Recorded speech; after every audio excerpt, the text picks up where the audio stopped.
हमारे सभी सुनने वालों को चंचल वर्मा और बुआ का नमस्कार। नमस्कार।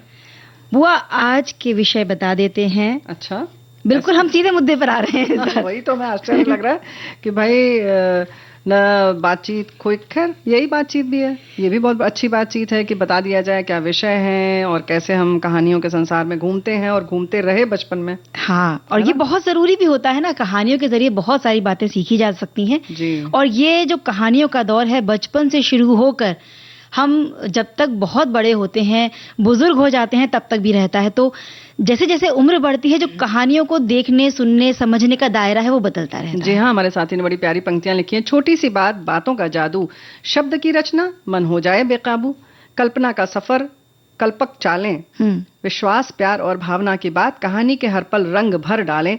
दिन हो या रात, शाम हो या शहर, जिंदगी के पल पल को सींचती है कहानी, आंखों के सामने लाती है सब मंजर। तो भाई ये बड़ा प्यारा इन्होंने लिखा। कल्पक चालें, ये बड़ी प्यारी सी जो कहना चाहिए शब्द जो है कल्पक, हमने तो पहली बार सुना है और स्वागत है आपका। तो बस कहानियों की बात की है तो आज कहानी का दिन भी है, सोमवार का दिन है। कहानी सुनेंगे हमारे जो साथी हैं जी। तो कहानी है प्रायश्चित, ये आज हम सुनवाएंगे। इसके यानी कि कथा सुधा में आज का हमारा जो है कहानी का शीर्षक वो है प्रायश्चित और भगवती चरण वर्मा की ये कहानी है जिसे हम आज लेकर हाजिर हैं। और अन्य विषय में हमारे पास है आज सौंदर्य की बातें होंगी। तो भाई सौंदर्य प्रसाधन जो हम इस्तेमाल करते हैं, इसके अलावा सिर्फ सौंदर्य प्रसाधन उन्हें नहीं कहें कि डेली की बहुत सारी चीजें हैं जिन्हें हम इस्तेमाल करते रहते हैं, उनमें भी कौन सी चीजें हैं जो त्वचा को नुकसान पहुंचा सकती हैं। अगर उनकी एक्सपायरी तिथि के बाद भी हम उन्हें इस्तेमाल कर लेंगे तो क्या नुकसान हो सकते हैं, इस बारे में बात करेंगे। बिल्कुल सही बातें तो करेंगे ही तो गीत भी सुनेंगे ही। बिल्कुल।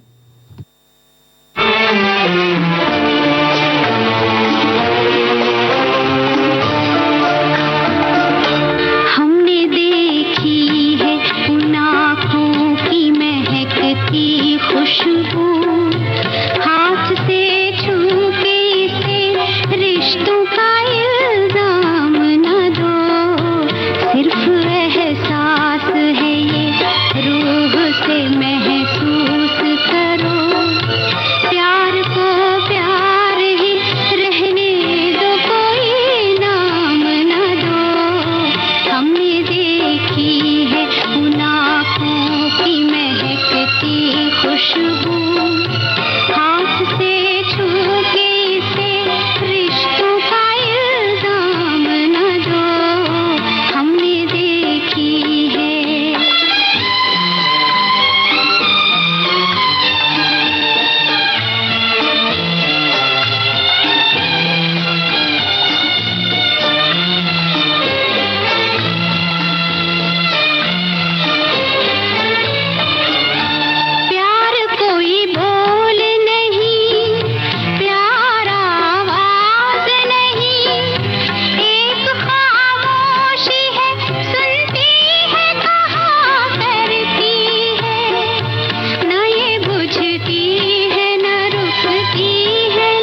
अब चलते हैं कहानी के संसार में और हमारे साथियों को बहुत सारी अपनी पुरानी जो बचपन की कहानियां थी वो याद आ गई हैं और होता भी यही है, कौन कौन सी कहानी हम सुनते थे, उनसे क्या क्या सबक मिलता था। और चंचल बिटिया एक बात तो है कि इसके संग संग वो जो किताबें हम लोग पढ़ते थे उसमें जो चित्र बने होते थे वो भी याद आ जाते हैं कि कैसे अब पछताए होत का में जो था वो ऐसे बुढ़िया बैठी है और एक सांप मरा हुआ पड़ा हुआ है। तो चित्र याद आ जाता है। कौवे वाली कहानी हो तो कौवा ऐसे ऊपर बैठा है और एक बुजुर्ग लेटे हुए हैं, बच्चा खड़ा है, ऐसी जो चित्र बने होते हैं वो भी हमारी आंखों के सामने। ऐसे ही जो पंचतंत्र की कहानियां सुनते थे जिसमें अलग अलग जीव जंतु जानवर, उसमें शेर अलग ही अंदाज में नजर आ रहा है तो ये बड़ी अच्छी लगती थी। और फिर जैसे जैसे बड़े हुए जब कॉमिक्स पढ़ने लगे तो उसमें भी तरह तरह की मतलब रोमांचक वाली भी होती थी, परियों की कथाएं भी होती थी, कुछ जादू की कहानियां, तिलिस्म की कहानियां, ना जाने कितनी तरह की कहानियां सुनते सुनते हम बड़े होते हैं। जी हाँ बिल्कुल। तभी तो हमारे साथी लिख रहे हैं कि बचपन से ही कहानियां हमें अलग ही कल्पना लोक में ले जाती हैं। बाल पत्रिकाओं ने कहानी के प्रति जिज्ञासा और बढ़ाई, फिर तो स्कूल काल में हिंदी साहित्य के प्रमुख उपन्यास पढ़ डाले। आज के युग में बच्चों को कहानियों के प्रति उत्सुकता बढ़ाना आवश्यक है। बिल्कुल, क्योंकि कहानियों का जो बच्चों का कोमल मन होता है उस पर बहुत सकारात्मक प्रभाव पड़ता है। और बहुत जो बातें मुश्किल हैं जिन्हें समझाना आसान नहीं होता शायद बच्चों के लिए कि हम उन्हें किस तरह से समझाएं, और बच्चे भी अपने लिए आसान रास्ता कहानियों में से ही ढूंढ लेते हैं इन बातों को समझने का। और ये जो पढ़ाने वाले शिक्षक हैं, माता पिता हैं, सभी कहानियों के या किस्सों के जरिए बच्चों को बहुत सारी बातें समझा देते हैं सरल ढंग से।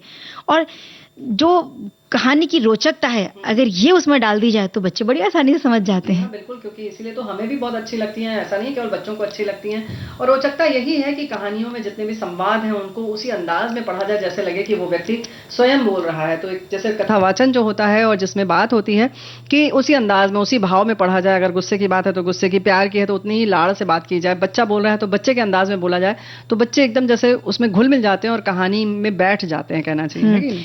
इसी तरह से हमारे एक सुनने वाले लिखते हैं कि कहानियां सुनाने से बच्चों की कल्पना शक्ति बढ़ती है, बच्चों में आगे के समय को ध्यान में रखकर सोचने की शक्ति बढ़ती है और शब्दों के माध्यम से वो अपनी नई नई दुनिया बनाने लगते हैं।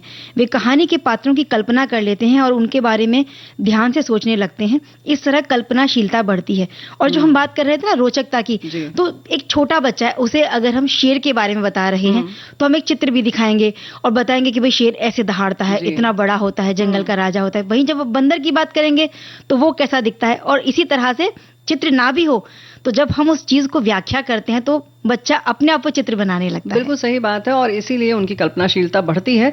इसके संग संग एक बात और है कि बच्चे उसके बारे में और अधिक जानकारी पाने की कोशिश करते हैं। ये तो हो गई बड़ी रोचक बातें, लेकिन इतिहास की बातें हों जिसमें कि तारीख हो या कोई राजा का नाम हो, वो सब भी अगर कहानी के माध्यम से सुनाया जाए तो हमें लगता है, बताया जाए तो हमें लगता है लोग आसानी से समझ जाते हैं, बच्चे भी खास तौर से।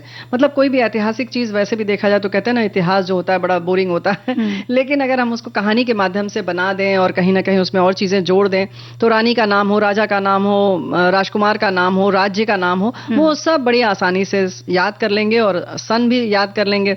तो उनके पूरे साम्राज्य की जो बात है वो भी आसानी से याद की जा सकती है कहानी के माध्यम से। वो आप इतिहास की बात कर रहे हैं तो जब हम घूमने फिरने जाते हैं, बच्चों को ले जाते हैं किसी किले में, तो वहां भी उन्हें समझा सकते हैं कि यहाँ इस तरह से राजा हुए, ये जब युद्ध हुए, लड़ाइयां हुई तो किस तरह से वो खंडहर बने, जगह कैसे ध्वस्त हुई और क्या क्या उस जमाने में की सजावट कैसे होते थे, कमरे कितने बड़े होते थे, किस तरह पर्दे लगाए जाते थे। और वो हर चीज हालांकि आज वैसी ही नहीं है, लेकिन बच्चों को हम जब बताएंगे तो वो अपने मन से जरूर कल्पनाएं करते हैं। और पढ़ना और कोई जब कहानी सुनाए बड़ा फर्क होता है। और दादी नानी जब भी कहानी सुनाने का नाम आए तो जरूर याद आ जाती हैं। बिल्कुल सही बात है, क्योंकि उनमें बहुत धैर्य होता है और बड़े प्यार से सुनाती है। कहीं बीच में बच्चे टोक टाक दें या हम लोग भी टोक देते थे तो ऐसा नहीं था कि वो नाराज हो जाए, बल्कि कभी कह देती मतलब घुड़क देती थी पहले सुनो कहानी, और नहीं तो कभी कभी बीच में बता भी देती थी। और तो भाई कहानियों का संसार छोटा नहीं होता। हमारे साथी लिख रहे हैं कहानियों का छोटा संसार, भाई इनका छोटा संसार कहाँ होता है, ये तो जिंदगी के कैनवस पर बहुत बड़े असर डालने वाले हुआ करते हैं। यहाँ तक कि उनके मूल से लेखक भी प्रभावित हुआ करते हैं। तभी तो हम लोग इतने चाव से सुनते ही नहीं, अभी तो अपने जीवन की बहुतेरी कहानियां खुद गढ़ते भी हैं और जीवन भर उन्हें ही चरितार्थ करते रहने में लगे भी रहते हैं। अब ये बात अलग है कि उनके से कुछ एक पूरी होती हैं तो बहुतेरी अधूरी कागजों पर पड़ी रहती हैं और हम कहीं तो व्यस्त हो किसी और योनि की कहानी लिख रहे होते हैं। ऐसे में कहानियों का कैनवास छोटा नहीं अपितु बहुत ही बड़ा है, जिसमें के मुंडमाल पहने हुए ही अपनी योनियों से संसार में गुजर रहे होते हैं। यहाँ ये बात अलग है कि ऐसे कहानियों के पूर्व प्रकाशन नहीं हुआ करते। तो भाई इन्होंने बिल्कुल अलौकिक दुनिया की बात कर दी कि उसके पूर्व प्रकाशन नहीं हुआ करते, क्योंकि इन्होंने योनि की बात कर दी, यानी कि पूर्व जन्म अगले जन्म की बात कर दी। तो बात बिल्कुल सही है, ये भी बहुत प्यार से आपने अपनी बात के माध्यम से ये बता दिया। और कहानियों का संसार जरूर छोटा नहीं है, लेकिन हम नन्हे मुन्ने जो हैं उनकी कहानियों की क्योंकि बात कर रहे थे, बस इसी संदर्भ में एक शीर्षक था। तो नन्हे मुन्नों की बात चली है तो नन्हे मुन्नों का ही गीत सुन लेते हैं।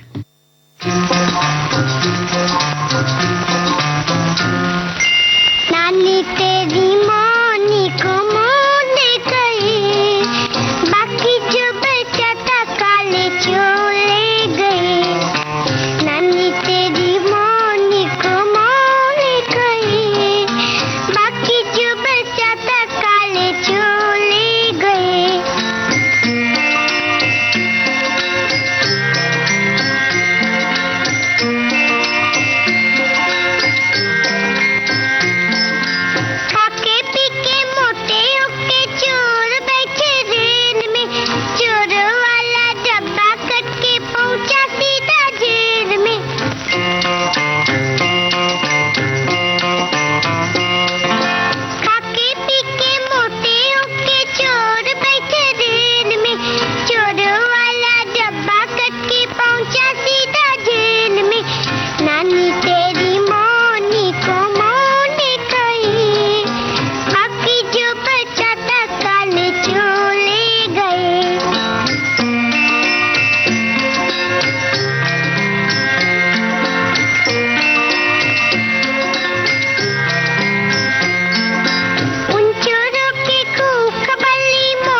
कहानी की बात हो और नानी की याद ना आए, ऐसा कैसे हो सकता है? बिल्कुल नहीं हो सकता। और राजा राजा बढ़ई डंडो, बढ़ई ना खुटुआ फाड़े, खूंटा में दाल है का खाऊं का पीऊं काले परदेस जाऊं। ये हम लोग भी बचपन में सुनते थे, राजा राजा तू बढ़ई डंडो, बढ़ई ना खुटुआ चीरे, खुटुआ में दाल बाय का खाऊं का पीऊं काले परदेस जाऊं। तो ये बड़ी लंबी सी कहानी थी, हमारे साथी यही साझा कर रही है। बचपन में सभी बच्चों को हमारे घर के एक बड़े कहानी सुनाते, उसमें एक चिड़िया की कहानी थी। एक छोटी सी नन्ही चिड़िया अकेली एक चने के दाल को जाता के पास, चक्की के पास ले जाती है। चक्की उसका दाल चुरा लेता है जो वो अपने बच्चे के लिए लाई थी। खाना खाकर प्रदेश जाना है उसको, और परदेश जाना है अनाज चुगने के लिए, और वो अकेली चिड़िया उसका विरोध करती है, मेरा दाल चुरा लिया। और एक समूह इकट्ठा किया जाता है, जाता को दंडित किया तब उसे वो चना दाल मिला। और कौवा, इन्होंने दूसरी कहानी भी लिखी है, चतुर कौवा कैसे कंकड़ डालकर घड़े में और प्यास बुझाता है। वैसे ये वाली जो कहानी है इसमें बहुत लंबी है। वो राजा से शिकायत करती है, फिर राजा नहीं मानता तो रानी से फिर सांप, लाठी, फिर मतलब इस तरीके से आग, समंदर, और फिर वापस हाथी के पास जाती है। हाथी भी जब नहीं मानता तो चींटी कहती है हम कर देंगे काम, और फिर पूरी वापस कहानी आती है, क्योंकि फिर चींटी से तो हाथी भी डर जाता है। और ये दिखाया है कि कैसे एक चींटी जो है इसकी पूरी समस्या का निदान करती है। बिल्कुल सही बात है। और इसी तरह से लाइब्रेरी एक ऐसा माध्यम है जहां हर युग की कहानियां आपको मिल जाएंगी, देश विदेश की कहानियां मिल जाएंगी। इसी पर हमारे एक सुनने वाले ने लिखा है कि हमारे गांव में एक छोटी सी लाइब्रेरी थी, शाम को 4 बजे खुलती थी। अगर 5 मिनट की भी देरी हो जाए तो मैं और मेरा दोस्त उनके घर पहुंच जाते थे बुलाने कि भाई ये, और ये इसलिए होता था कि कहानियां पढ़ने की जो चाहत थी इसलिए वो उनके घर पहुंच जाए। भाई देखो, ऐसा होता है कि ये तो चाहत है कि लाइब्रेरी जाते थे और घर में रखी पुरानी कहानी की किताबें भी उठा कर बार बार पढ़ा जाता था। अगर दादी नानी न मिले तो गर्मी की छुट्टियों में ये भी होता था कि वो पूरा बंडल उठाया जाता था, ऊपर कहीं रखा हो दुछत्ती पर, टाण पर, तो वो भी निकाल के बार बार पढ़ा जाता था। हमारे साथी ये भी याद कर रहे हैं कि बचपन में अमर चित्र कथा, पराग, पंचतंत्र, बहुत सारी चीजें इन्होंने लिखी है। बालहंस जैसी कहानियां होती हैं और इतिहास की बातें बहुत याद हैं। और ये जो किताबें के नाम लिखे हैं इन्होंने, और जो कुछ जो इनके थे ना चरित्र, उनके भी नाम लिखे हैं जी। तो हर जो कहते हैं ना कि लड़कियां अलग तरह की कहानियां पढ़ना और सुनना पसंद करती हैं, लड़के अलग तरह की। तो लड़कियों को परियों की कहानियां जिसमें गुड्डे गुड़ियां हो, ये कहानियां अच्छी लगती हैं। जो वहीं लड़के होते हैं जिसमें थोड़ा भूत हो, तिलस्म हो, कुछ रोमांच हो, उनको वो कहानियां ज्यादा अच्छी नहीं लगता कि लड़के चोरी चोरी परी वाली भी पढ़ते हैं होंगे? हमें तो यही लगता है। आगे एक सुनने वाले लिखते हैं कि जीवन की किसी एक घटना का रोचक वर्णन ही कहानी, इसे ही कहानी कहते हैं। कहानी सुनने, पढ़ने और लिखने की एक लंबी परंपरा हर देश में रही है, क्योंकि ये सबके मनोरंजन के लिए होती है। बच्चों को कहानी सुनने का बहुत चाव होता है। हम दादी और नानी की कहानियां सुनकर ही बड़े हुए हैं। कहानियों का उद्देश्य मनोरंजन होता है, पर वो हमें शिक्षा भी देते हैं। कहानी लेखन के लिए या तो ढांचे के आधार पर, चित्र के आधार पर और रूपरेखा के आधार पर कहानी लिखी जा सकती है। बिल्कुल सही बात है कि ये जो बच्चों का कोरा मन होता है, जाहिर है कि हम सब जानते हैं कि कच्ची मिट्टी की तरह होते हैं, उन्हें जैसे ढालो, जिस सांचे में ढालो, ढल जाते हैं। तो अब ये कहानी सुनाकर हम बड़े कोशिश करते हैं कि बहुत मुश्किल चीजें जो है, बड़ी वैसे देखा जाए तो जो भी जीवन से जुड़ी बातें होती हैं, आचार व्यवहार, नियम कानून, अनुशासन की बात हो, है ना, तो बड़ी नीरस लगती हैं। ऐसे लगता है कि अच्छा ये नहीं करना है, वो नहीं करना है, ऐसा नहीं करना है। लेकिन अगर हम कहानी के माध्यम से बताते हैं तो बड़े प्यार से ये मीठी गोली की तरह अंदर चली जाती हैं। तो किसी भी भारी भरकम चीज को, गंभीर चीज को कहानी के माध्यम से समझाया जा सकता है और रोचक तरीके से वो बात पहुंचाई जा सकती है। एक तो होती है वो कहानियां जो वाकई कहीं लिखी गई हैं, उन्हें पढ़कर फिर हम किसी को सुना रहे हैं। कुछ लोग इस चीज में बड़े माहिर होते हैं कि बनावटी कहानियां सुनाए जाते हैं। ऐसे हमारे एक चाचा हुआ करते थे, जो जब हम गर्मियों की छुट्टियां होती थी और रात को छत पर सारे के सारे जमा हो जाते थे बच्चे, और वो चाचा बस बनावटी कहानियां कुछ भी सुनाते थे। और कई बार तो सुनते सुनते लगता था कि ये तो वही किस्सा सुना रहे जो शायद हमसे जुड़ा हुआ है, दिन भर में जो हमारे साथ हुआ। और वो कहानियां उनकी इतनी लंबी होती थी कि उसका अंत नहीं है। सुनाते सुनाते जब वो लगते थे थक गए हैं, अच्छा आगे की कहानी कल सुनाऊंगा, और उनकी कल्पना शक्ति शायद फिर से काम करना शुरू करती थी। कल कुछ अलग कर देते थे उस कहानी में, और वो उस कहानी का कहीं कोई अंत अनंत होता था वो कहानी का संसार। और ऐसे जब लोग खुद ही गढ़ते हैं उस समय तुरंत सुनाते सुनाते, तो अक्सर जो सुना रहा होता है वो खुद भी सो जाता है। उसमें बच्चे बहुत परेशान होते हैं, क्योंकि हमारे यहाँ भी ऐसे ही एक चरित्र थे जो सुनाते हैं, तो उसमें यही होता है। लेकिन हमारे एक साथी ने साझा किया कि दुनिया की सबसे लंबी कहानी कौन सी है इस पोस्ट के समय। मार्सेल प्राउस्ट के एल लॉ, इन्होंने लिखा है, लंबा सा नाम है, को गिनीज वर्ल्ड रिकॉर्ड्स द्वारा अब तक लिखे गए सबसे लंबे उपन्यास के रूप में मान्यता दी गई है। इसमें 96,09,000 अक्षर हैं। ऐसे ही लग रहा है, कायदा है, सैकड़ा, हजार, 10,000, लाख। तो ये इन्होंने लिखा है, या हो सकता है 9,60,09,000 नहीं। बहुत लंबी संख्या है बुआ। और ये कई बार हम खुद भी बहुत ऐसे 96,09,000 पड़ जाते हैं। 96,09,000 है। तो भाई ये जो है, ये इन्होंने साझा किया है बात। तो ऐसी इतनी लंबी भी कहानियां हैं। और बुआ, संयुक्त परिवार जब होता था, हम दादी नानी की बार बार बात कर रहे हैं, तो तब दादी और नानी से हम किस्से कहानियां सुना करते थे, और जब भी मौका मिलता था बस घेर लेते थे दादी को, नानी को कि भाई हमें कहानी सुनाओ। लेकिन आज जब परिवार एकल होने लगे हैं वहाँ सिर्फ माता पिता और कई बार तो होता ही है कि बच्चा भी अकेला ही है। जी हाँ। अब दादा दादी नहीं है, नाना नानी नहीं है, तो कहानी सुनने के लिए उनके पास एक माध्यम होता है टीवी। टीवी पर वो कहानियां देखते हैं और सुनते हैं, और वहाँ एक क्योंकि चरित्र भी उनके सामने चल रहा है, चित्रण भी है उनका, तो वहां से अपनी कल्पनाशीलता का विकास करते हैं। नहीं हो पाता। देखो यहाँ पर हम ये बात इसलिए काट रहे हैं कि हमारे साथी वैसे तो लिख रहे हैं, उसके बाद हम बताते हैं। कहानियों का नन्हा संसार नन्हे टीवी और नन्हे मोबाइल ने ले लिया है, बच्चे भी उसे छोड़ने से कतराते हैं। तो ऐसा है कि ये जब हम देख लेते हैं, जैसे तुमने पहले भी कहा था शेर की बात, तो बच्चे कल्पना करते हैं कि शेर ऐसे पीला पीला होगा, अपने अपने ढंग से उस पर धारी बनाते हैं। अब जब आपने दिखा दिया तो बच्चों को सोचने की जरूरत ही नहीं है, उसको दिख गया कि शेर ऐसा होता है। तो अब देखिए वहीं पर जो है कल्पना जो थी उसकी वहीं रुक गई। तो बेहतर है कि कहानी सुनाई जाए, न कि दिखाई जाए, है ना। दिखाने का समय आएगा, आप दिखाइए भी, हम ये नहीं कहते उसके विरोधी हैं, लेकिन हाँ जो पढ़ने में सुनने में मजा है वो एक बार जरूर उन्हें करने दीजिए, और ये उनके उम्र की जरूरत भी है, यानी हम बच्चों की बात कर रहे हैं, है ना। और स्कूल में भी आजकल ये चीजें शुरू हो चुकी हैं कि जो बहुत छोटे बच्चे, जब वो कहते हैं कि प्ले ग्रुप में जब उनको एडमिशन दिया जाता है, तो कोई किताबें या लिखने के लिए उन्हें कोई चीज नहीं दी जाती। जितनी भी चीजें उनको सिखाई जाती हैं, बताई जाती हैं, वो किस्से कहानियों के माध्यम से या फिर कहीं किसी बोर्ड पर या कागज पर चित्र बने होते हैं, उन चित्रों से उनको समझाया जाता है। लेकिन बात फिर है कि हमारी आपकी क्या जिम्मेदारी है, यानी कि परिवार में जब हम माता पिता हैं, जो भी हैं, चाचा बुआ दादी नानी, हम सब की ये जिम्मेदारी है कि बच्चों को अभी भी कहानियां सुनाई जाएं, प्यारी प्यारी कहानियां सुनाई जाएं। हर बार जरूरी नहीं है कि उसमें कुछ संदेश हो, बिना संदेश के भी कुछ ऐसे ही उड़नझाई जैसी भी कहानी सुनाई जा सकती है। बिल्कुल, बच्चे इन कहानियों और परंपराओं से जुड़े रहें, इसका प्रयास हमें जरूर करना होगा, और कहानियों की जो खुशबू है इसे सहेज कर रखना होगा। जी हाँ, बिल्कुल।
चांद सी धरती पर सोने का जंगला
के बाद।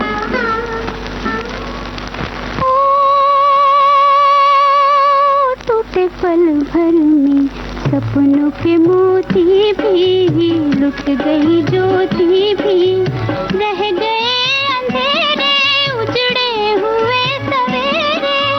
बात ये पूरी थी और फिर भी अधूरी थी, बात ये पूरी थी और फिर भी अधूरी थी, ये फिर भी अधूरी थी। होगा अंजाम क्या ये खबर खुद भी न जानी, सुनो छोटी सी गुड़िया की लंबी कहानी, जैसे तारों की बात सुनी रात सुहानी, सुनो छोटी सी गुड़िया की कहानी। बात कहानी की है बुआ, तो आपसे एक सवाल पूछा है हमारे सुनने वाले ने। ये लिख रहे हैं कि बचपन से सुनते आए हैं कि दिन में कहानी सुनाने से मामा रास्ता भूल जाता है। क्या सच्ची में ऐसा होता है? देखो, तुम्हारा नाम भी इसमें लिखा है, ये ऐसे तुम नहीं कह सकते कि हमसे पूछा जा रहा है। लेकिन हाँ भाई, है कि अक्सर हम इन विषयों पर बहुत विचार करते हैं, तो हम बता सकते हैं। हमें ऐसा लगता है कि बच्चे वैसे कहानी की जब बात होगी तो पूरे दिन जिद करते रहेंगे, तो जाहिर है नानी परेशान हो जाएंगी, दादी परेशान हो जाएंगी। तो सबसे ज्यादा प्यार बच्चों को अपने मामा से होता है, तो कह दिया था देखो मामा रास्ता भूल जाएंगे, फिर मामा घर नहीं आ पाएंगे। तो कहानी जो है सब चीज का समय निर्धारित हो, रात में ही सुनी जाए, इसलिए ये सब शायद बनाया गया है। और बहुत सारी ऐसी चीजें हैं जो लगता है कि कहीं ना कहीं मतलब कुछ अजीब सा अंधविश्वास है, उसमें ऐसा नहीं है, कुछ कुछ सामाजिकता भी जुड़ी हुई है। तो ये बच्चों को टालने के लिए कह दिया। हाँ, मतलब ये समझदारी की बात है कि हर वक्त कहानी न सुनते रहें, बाकी काम करें। और घर वाले जो हैं, बड़े बुजुर्ग जो सुनाते हैं कहानी, वो भी भाई कहीं ना कहीं व्यस्त रहते हैं, हर वक्त तो सुना नहीं सकते, तो उनका क्या होगा। और तो बस इसीलिए अब एक अंतराल का वक्त हो चला है। अंतराल के बाद हम फिर मिलेंगे।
विविध भारती परिसर में चल रहा है कार्यक्रम सखी सहेली, और अंतराल के बाद हम फिर हाजिर हैं। जी हाँ, और लेकर हाजिर हैं कहानी में, कथा सुधा में कहानी प्रायश्चित, भगवती चरण वर्मा की ये कहानी सुनते हैं।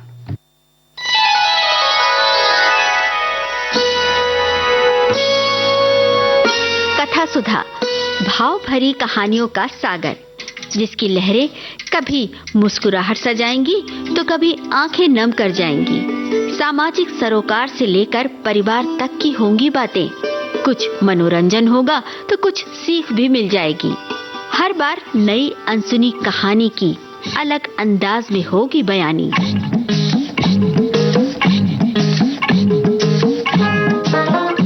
कहानी की मौलिकता बनाए रखते हुए श्रोताओं के लिए कार्यक्रम रोचक और सुगम हो, इसलिए कहानी में थोड़े बहुत बदलाव किए गए हैं। आशा है आपको कथा सुधा में डूबना अच्छा लगेगा। आज कथा सुधा में सुनते हैं भगवती चरण वर्मा की कहानी प्रायश्चित।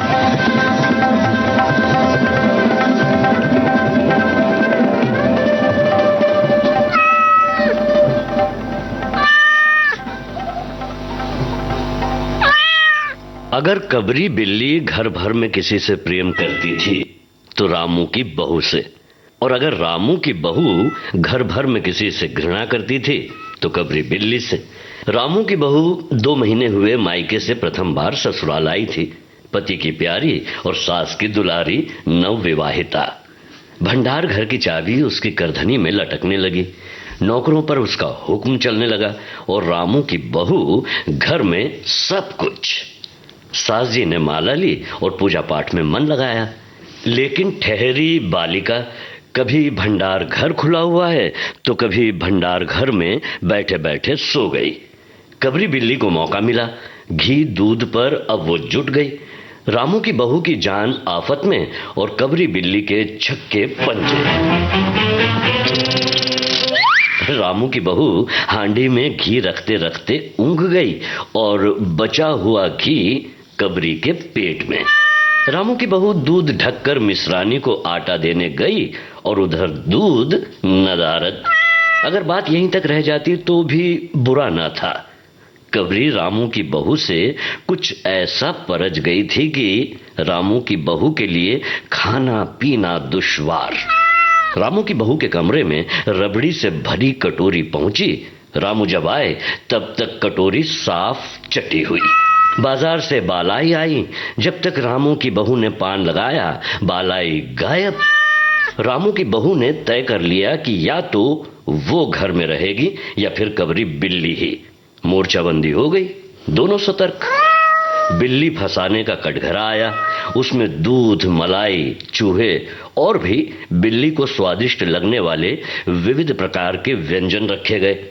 लेकिन बिल्ली ने उधर निगाह तक न डाली। इधर कबरी ने सरगर्मी दिखलाई।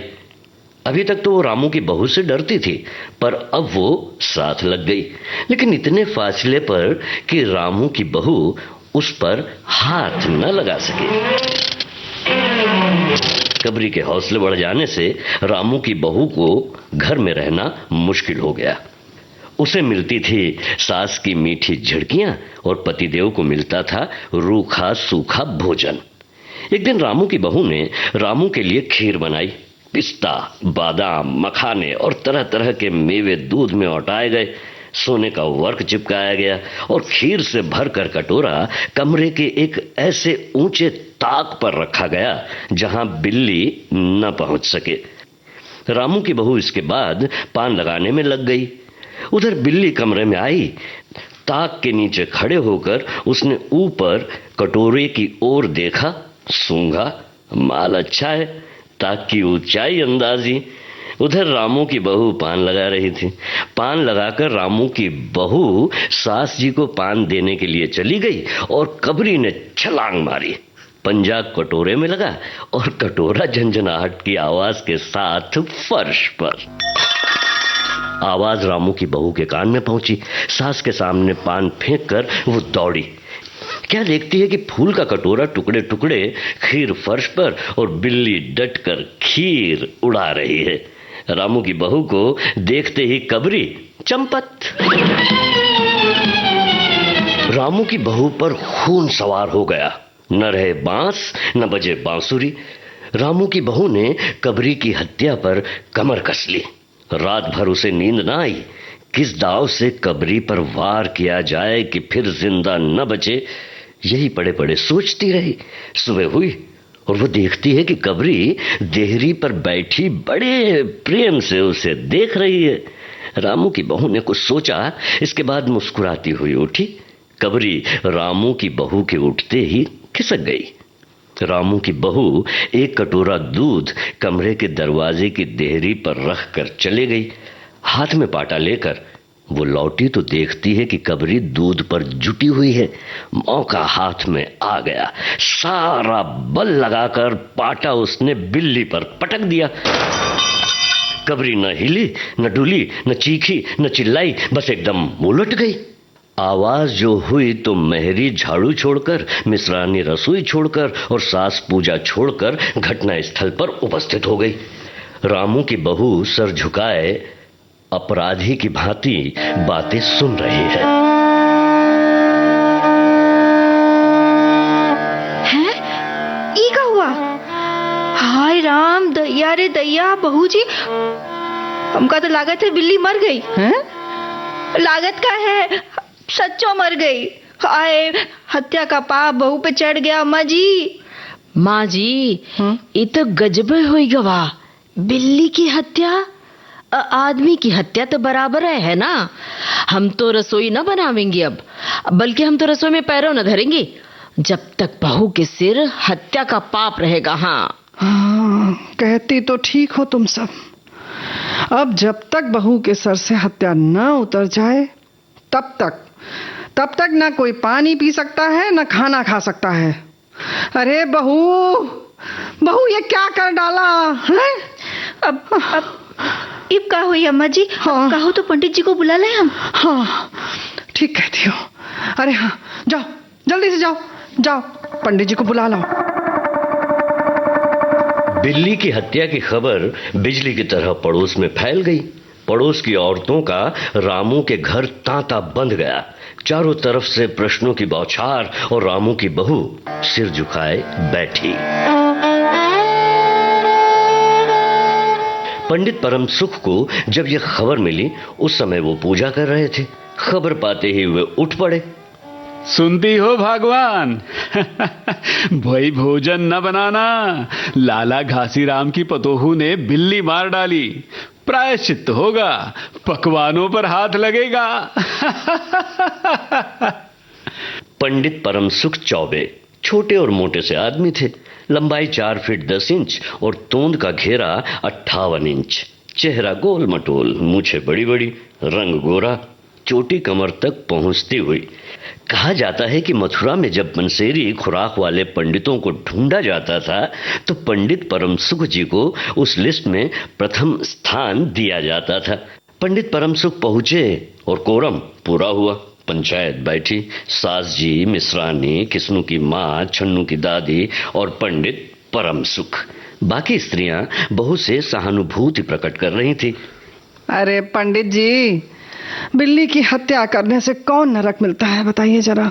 हाँ, पतरा देखकर अभी बताता हूँ। हाँ, अब ऐसा है, बिल्ली की हत्या अकेले से तो नरक का नाम नहीं बतलाया जा सकता। वो मुहूर्त भी मालूम हो जब बिल्ली की हत्या हुई, तभी नरक का पता लग सकता है। क्यों मिश्रानी, ये हुआ कब? अरे यही कोई 7 बज रहा होगा सवेरे का। 7 बजे सुबह। पंडित परम सुख ने पत्रे के पन्ने उल्टे, अक्षरों पर उंगलियां चलाई, माथे पर हाथ लगाया और कुछ सोचा। चेहरे पर धुंधलापन आया, माथे पर बल पड़े, नाक कुछ सुकड़ी और स्वर गंभीर हो गया। हरे कृष्ण, हरे कृष्ण। बहुत बुरा हुआ, बड़ा बुरा हुआ है रामू की मां। प्रातः काल ब्रह्म मुहूर्त में बिल्ली की हत्या, घोर कुंभीपाक नरक का विधान है। ये तो बहुत बुरा हुआ। हरे कृष्ण, हरे कृष्ण। तो फिर पंडित जी अब क्या होगा, आप ही बताइए। हमारा दिल तो बैठा जा रहा है अपशगुन की आशंका से। पंडित परम सुख मुस्कुराए। अपनी तोंद पर हाथ फेरते हुए उन्होंने कहा, रामू की मां, चिंता की कौन सी बात है। अब हम पुरोहित कौन दिन के लिए हैं। शास्त्रों में प्रायश्चित का विधान है, सो प्रायश्चित से सब कुछ ठीक हो जाएगा। हरे कृष्ण, हरे कृष्ण। पंडित जी, इसीलिए तो आपको बुलवाया था ना। अब आगे बताइए कि क्या किया जाए। क्या जाए। हरे कृष्ण, हरे कृष्ण। अब देखिए, यही एक सोने की बिल्ली बनवाकर बहू से दान करवा दी जाए। जब तक बिल्ली न दे दी जाएगी तब तक तो घर अपवित्र रहेगा। बिल्ली दान देने के बाद 21 दिन का पाठ हो जाए, बस। हरे कृष्ण, हरे कृष्ण। हाँ, और क्या, पंडित जी ठीक ही तो कहते हैं। बिल्ली अभी दान दे दी जाए और पाठ फिर हो जाए। हाँ तो पंडित जी, कितने तोले की बिल्ली बनवाई जाए। पंडित परम सुख मुस्कुराए। अपनी तोंद पर हाथ फेरते हुए उन्होंने कहा, बिल्ली कितने तोले की बनवाई जाए। अरे रामू की मां, शास्त्रों में तो लिखा है कि बिल्ली के वजन भर सोने की बिल्ली बनवाई जाए, लेकिन अब कलयुग आ गया है। हरे कृष्ण, हरे कृष्ण। धर्म कर्म का नाश हो गया है, श्रद्धा ही नहीं रही किसी में। हरे कृष्ण, हरे कृष्ण। रामू की मां, बिल्ली के तौल भर की बिल्ली तो क्या बनेगी, क्योंकि बिल्ली 20-21 सेर से कम की क्या होगी। हाँ, कम से कम 21 तोले की बिल्ली बनवा के दान करवा दो, और आगे तो अपनी अपनी श्रद्धा है। हरे कृष्ण हरे कृष्ण। अरे बाप रे बाप, 21 तोला सोना! पंडित जी, ये तो बहुत है।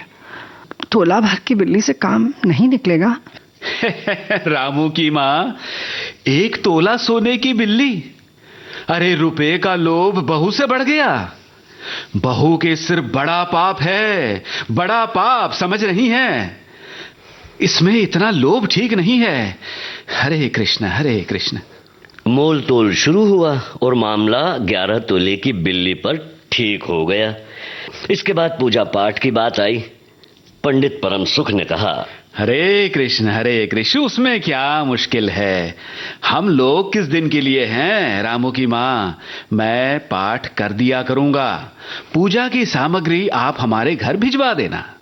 हरे कृष्ण हरे कृष्ण। और पंडित जी, पूजा का सामान कितना लगेगा? अरे कम से कम में हम पूजा करा देंगे। दान के लिए करीब 10 मन गेहूं, 1 मन चावल, 1 मन दाल, मन भर तिल, 5 मन जौ और 5 मन चना, 4 पसेरी घी और मन भर नमक भी लगेगा। बस इतने से काम चल जाएगा। अरे बाप रे बाप, इतना सामान! अरे पंडित जी, इसमें तो 100-150 रुपए खर्च हो जाएंगे हैं? फिर इससे कम में तो काम न चलेगा। बिल्ली की हत्या कितना बड़ा पाप है। रामू की माँ, खर्च को देखते वक्त पहले बहू के पाप को तो देख लो। ये तो प्रायश्चित है, कोई हंसी खेल थोड़ी ही है। और फिर जैसी जिसकी मर्यादा, प्रायश्चित में उसे वैसा खर्च भी करना पड़ता है। आप लोग कोई ऐसे वैसे थोड़े ही है। अरे 100-150 रुपया आप लोगों के हाथ का मैल है। और नहीं तो का, दान पुण्य से ही पाप कटते हैं। दान पुण्य में किफायत ठीक नहीं। पंडित परम सुख की बात से पंच प्रभावित हुए। रामू की मां ने अपने चारों ओर देखा। सभी पंच पंडित जी के साथ। पंडित परम सुख मुस्कुरा रहे थे। उन्होंने कहा, रामू की मां, एक तरफ तो बहू के लिए कुंभीपाक नरक है और दूसरी तरफ तुम्हारे जिम्मे थोड़ा सा खर्चा है, सो उससे मुंह ना मोड़ो। हरे कृष्ण हरे कृष्ण। सही कहा पंडित जी। अब तो जो नाच नचाओगे, नाचना ही पड़ेगा। रामू की माँ, ये तो खुशी की बात है। अगर तुम्हें यह अखरता है तो ना करो, मैं चला। अरे पंडित जी, अरे आपके पैर पकड़ती हूँ भाई। अब जमकर आसन जमाइए, बताइए और क्या करना है? 21 दिन के पाठ के 21 रुपए। अच्छा। और 21 दिन तक दोनों बखत 5-5 ब्राह्मणों को भोजन करवाना पड़ेगा। सो इसकी चिंता ना करो, मैं अकेले दोनों समय भोजन कर लूंगा और मेरे अकेले भोजन करने से 5 ब्राह्मण के भोजन का फल मिल जाएगा। ऐसा? हरे कृष्ण हरे कृष्ण। हाँ, ये तो पंडित जी ठीक है कहते हैं। पंडित जी के टोन तो देखो। अच्छा, तो फिर प्रायश्चित का प्रबंध करवाओ। रामू की माँ, 11 तोला सोना निकालो, मैं उसकी बिल्ली बनवा लाऊं। 2 घंटे में मैं बनवा कर लौटूंगा। तब तक सब पूजा का प्रबंध कर रखो। और देखो, पूजा के लिए। पंडित जी की बात खत्म भी ना हुई थी कि मेहरी हाँफती हुई कमरे में घुस आई और सब लोग चौंक उठे। अरे अम्मा जी, हाँ, ये तो क्या हुआ? बोलो तो। अरे हुआ का? बताए अम्मा जी, वो बिल्ली जिंदा थी, उठ के भाग गई। क्या? बिल्ली भाग गई? हरे कृष्ण हरे कृष्ण।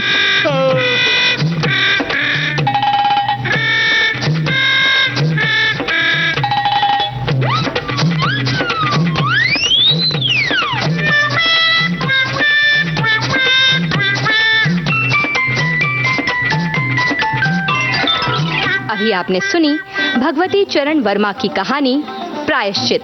पात्र परिचय इस प्रकार हैं। सूत्रधार जी श्याम, पंडित जी जयंत पात्रिकर, रामू की माँ रेणु चतुर्वेदी, मेहरी आकांक्षा सिंह, मिश्रानी ममता सिंह, छन्नू की दादी पूनम त्रिपाठी, प्रस्तुति अनुश्री पाठक, परिकल्पना एवं निर्देशन रेणु चतुर्वेदी।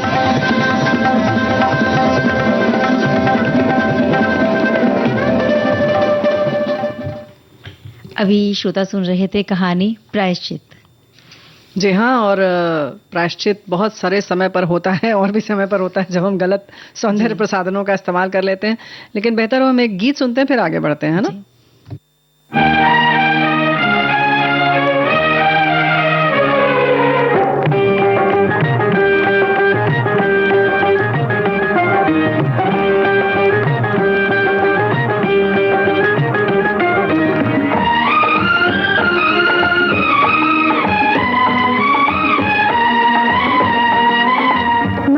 तुझको मांगे दूर दूर तू भागे, मन मेरा तुझको मांगे और दूर दूर तू भागे।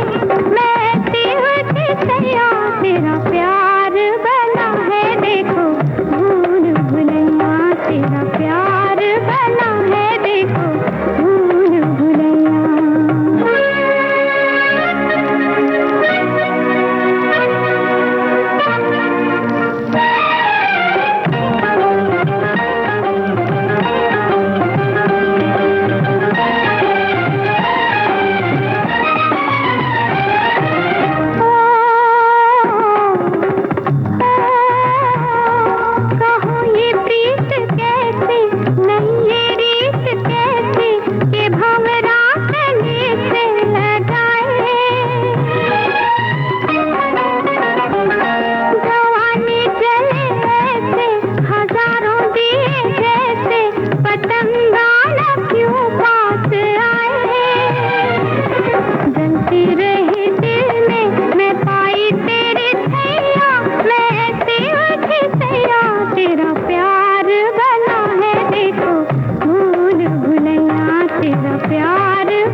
बुआ जैसा आप कह रही थी ना कि भाई प्रायश्चित तब भी करना पड़ेगा अगर आपने कोई गलत तरीके से प्रसाधन इस्तेमाल किए हैं।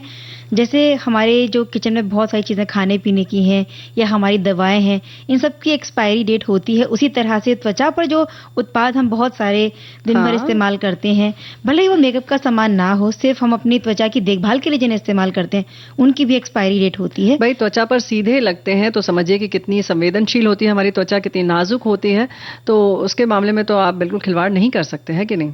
बिल्कुल। और हर जो प्रोडक्ट या उत्पाद प्रसाधन जो भी हैं जिनका हम इस्तेमाल कर रहे हैं, इनकी एक लाइफ होती है। इसके बारे में हमें थोड़ी बहुत जानकारी जरूर होनी चाहिए। अगर हमने नहीं जानकारी रखी तो आर्थिक नुकसान भी होगा और त्वचा पर भी जो उसका प्रभाव दिखेगा वो भी नुकसान ही है। वो भी सीधे सीधे शरीर पर नुकसान होगा, शरीर का नुकसान होगा, उसके संग फिर उसको ठीक करने के लिए फिर से पैसे लगेंगे, तो आर्थिक नुकसान एक बार फिर से होगा। तो कई तरह से होगा। तो बेहतर है कि जब कोई भी उत्पाद आप खरीदें तो हम जैसे देखते हैं एक्सपायरी, तो वो तो देखें ही, लेकिन खास तौर से जैसे कि चाहे वो काजल हो, लिपस्टिक हो, आईलाइनर हो, कोई भी चीज हो, तो उसमें ये भी देख लें कि अगर 6 महीने पहले का भी है तो आप अपनी देखें कि कितना प्रयोग में लाते हैं। अगर आप 4 महीने तक ही में खत्म हो सकता है, तब तो ठीक है। लेकिन अगर आपको लगता है एक लिपस्टिक आपकी 1 साल से ज्यादा चलती है तो उसकी एक्सपायरी कम से कम 1.5-2 साल बाद की हो तो ही लीजिए, है ना। ये ध्यान देखना बहुत जरूरी है, क्योंकि जब हम प्रयोग में कोई चीज ला रहे होते हैं तब हम भूल जाते हैं कि उसकी एक्सपायरी क्या है, देख लें लगाने से पहले, है ना। और इसी तरह से हमारे एक जो सुनने वाले हैं लिखते हैं कि किसी भी उत्पाद की शेल्फ लाइफ का मतलब है आमतौर पर उसकी समय की अवधि से होता है। जब आप किसी उत्पाद के अपेक्षा के अनुरूप दिखने और काम करने के उपयोग के लिए सुरक्षित रहने की उम्मीद कर सकते हैं। नेत्र के क्षेत्र के सौंदर्य प्रसाधनों की शेल्फ लाइफ अन्य उत्पादों की तुलना में कम होती है, तो जिससे आंखों में संक्रमण हो सकता है जो गंभीर भी हो सकता है। निर्माता आमतौर पर खरीदारी के 2 या 4 महीने बाद के मस्कारा को त्यागने की सलाह देते हैं। ऐसा इसलिए क्योंकि जब भी कोई व्यक्ति मस्कारा का उपयोग करता है तो ये बैक्टीरिया और कवक के सीधे संपर्क में आता है। तो ये भी है कि आप किसी कॉस्मेटिक का सुरक्षित रूप से कितने समय तक उपयोग कर सकते हैं, ये भी आप पर निर्भर करता है। आपके सौंदर्य प्रसाधनों को सुरक्षित रखने में मदद के लिए युक्तियां दी गई हैं। अगर काजल सूख जाए, ये लिखते हैं, तो जाहिर है कि उसे फेंक दें। इसे गीला करके पानी या इसमें भी, इससे भी बदतर लार न डालें, क्योंकि ये बात सही है, थूक लगाया और लगा लिया, इससे उत्पाद में बैक्टीरिया आ जाएंगे। यदि आपकी आंखों में संक्रमण है तो अपने स्वास्थ्य देखभाल प्रदाता से बात करें। आंखों के क्षेत्र के सभी सौंदर्य प्रसाधनों का उपयोग बंद कर दें और जिन्हें आप संक्रमण होने पर उपयोग करते रहे थे उन्हें फेंक दीजिए। और ऐसे ही मेकअप साझा न करें, हो सकता है कि आप कोई संक्रमण साझा कर रहे हो। दुकानों में कॉस्मेटिक काउंटरों पर परीक्षकों के आपके घर में मौजूद समान उत्पादों की तुलना में दूषित होने की संभावना अधिक है। यदि आपको लगता है कि आपको कॉस्मेटिक खरीदने से पहले उसका परीक्षण करना चाहिए तो इसे एक नए अप्रयुक्त एप्लीकेटर जैसे कि ताज़ा कपास झाड़ू के साथ लागू करें। कंटेनर और एप्लीकेटर को साफ रखें। सौंदर्य प्रसाधनों का उचित भंडारण करें। उदाहरण के लिए उन्हें यहाँ वहाँ न छोड़ें जहाँ वे गर्मी के संपर्क में हो, जैसे कि गर्म कार में गर्मी से परीक्षक टूट जाते हैं और बैक्टीरिया और कवक तेजी से बढ़ते हैं। ये बहुत महत्वपूर्ण है। घर में भी ऐसी जगह पर न रखें जहाँ पर धूप की प्रभाव ज्यादा आता हो, तो जाहिर है कि आप देखेंगे कि उसमें परिवर्तन हो जाता है। और आप तारीख तो देखकर खरीदें ही, ये सबसे बड़ी बात है। और एक और पहचान करने का तरीका है कि उनकी अगर गंध कुछ बदल गई है, उनका रंग बदल गया है, पानी छोड़ देते हैं, अलग हो जाते हैं। हाँ, तो ये पहचान होती है कि रंग बदल गया, उसमें से खुशबू की जगह बदबू आने लगी है। तो ये चीजें आप पहचान कर भी उनको इस्तेमाल करना छोड़। कभी कभी खुशबू की जगह कोई खुशबू नहीं आती है, बदबू नहीं भी आ रही है, तो आपको समझ में आ जाएगा कि इसमें कुछ भी पहले जैसी वो खुशबू, वो ताजगी नहीं रह गई, तो भी उसका प्रयोग बंद कर दें। लेकिन फिलहाल हम गीत सुनाना नहीं बंद करेंगे।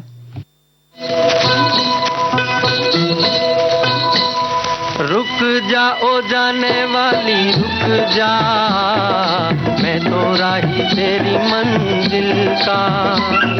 नजरों में तेरी मैं बुरा सही, आदमी बुरा नहीं मैं दिल का, आदमी बुरा नहीं मैं दिल का।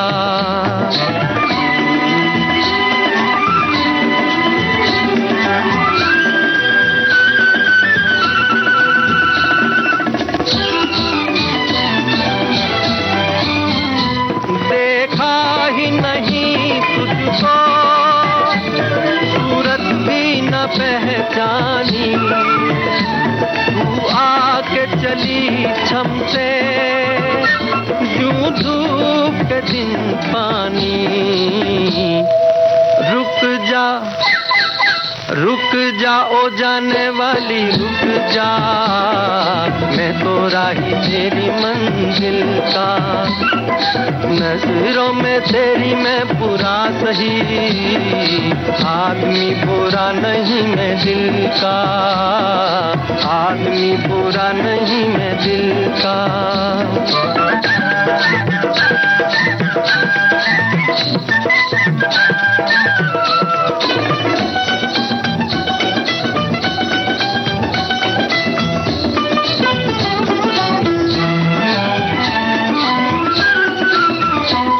मुद्दत से मेरे दिल के सपनों की दुरानी है, अब तक न मिले लेकिन पहचान पुरानी है।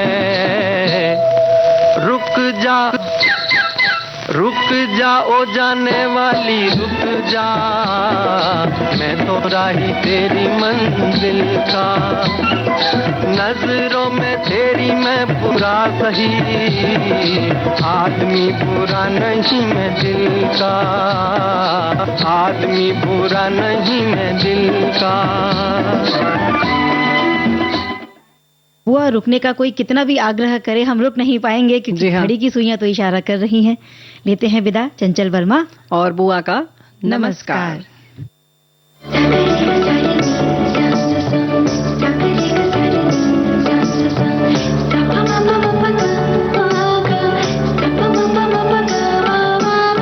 सखी सहेली।